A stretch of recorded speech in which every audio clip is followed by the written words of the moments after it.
វាគមនឹងស្ដាប់តម្រុយឆ្នោតខ្មែរប្រចាំថ្ងៃ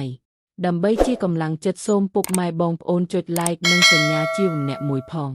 ដើម្បីទទួលបានតម្រុយថ្មីប្រចាំថ្ងៃតម្រុយឆ្នោតខ្មែរនៅថ្ងៃនេះគឺថ្ងៃទី2ខែធ្នូឆ្នាំ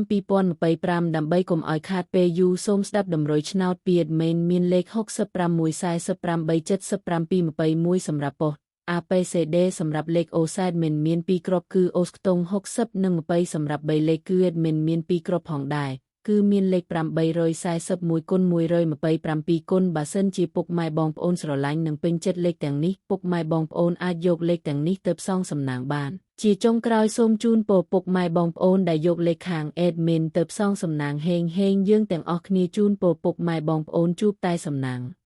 និងសុខភាពល្អសូមជម្រាបលាជួបគ្នានៅថ្ងៃស្អែកបន្តទៀត